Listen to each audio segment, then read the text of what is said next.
আজ বৃহস্পতিবার জাতিসংঘের সাধারণ পরিষদে হেলিকপ্টার দুর্ঘটনায় প্রাণ হারানো ইরানি প্রেসিডেন্ট ইব্রাহিম রাইসির প্রতি সম্মান জানাবে।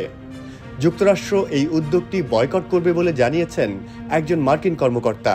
গতকাল বুধবার এক মার্কিন কর্মকর্তার বরাত দিয়ে এই তথ্য জানায় রয়টার্স।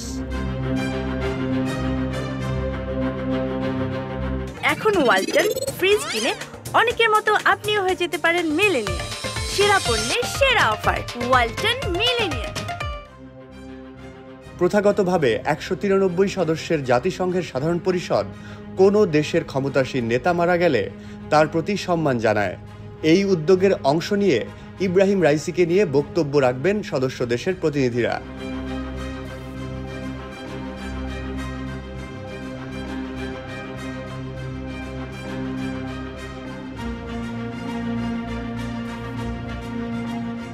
নাম না প্রকাশ করার শর্তে মার্কিন কর্মকর্তা রয়টার্সকে বলেন, আমরা কোনোভাবেই এই অনুষ্ঠানে যোগ দেব না। তবে যুক্তরাষ্ট্রের বয়কটের বিষয়ে এখনও আনুষ্ঠানিক কোনো ঘোষণা আসেনি। যুক্তরাষ্ট্রে ইরানের কূটনৈতিক মিশনের কাছে এ বিষয়ে মন্তব্য চাওয়া হলে তারা মন্তব্য করতে অস্বীকার করে। ১৯ মে আজারবাইজান সীমান্তের কাছে হেলিকপ্টার দুর্ঘটনায় প্রাণ হারান ইরানের কট্টরপন্থী প্রেসিডেন্ট ইব্রাহিম রাইসি।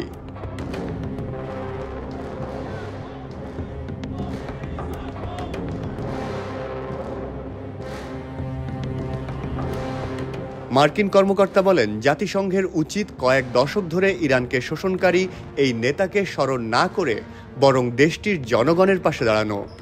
রাইসি অসংখ্য ভয়াবহ মানবাধিকার লঙ্ঘনের সঙ্গে জড়িত ছিলেন, যার মধ্যে আছে ১৯৮৮ সালে হাজারো রাজনৈতিক বন্দীকে বিচার বহির্ভূত হত্যার ঘটনা।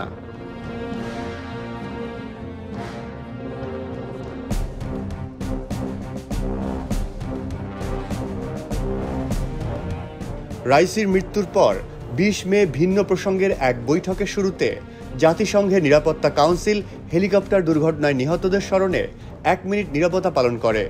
জাতিসংঘে যুক্তরাষ্ট্রের উপরাষ্ট্রদূত রবার্ট উড অনিচ্ছা সত্ত্বেও বৈঠকের বাকি ১৪ অংশগ্রহণকারীর পাশে দাঁড়িয়ে এই উদ্যোগে অংশ নেন।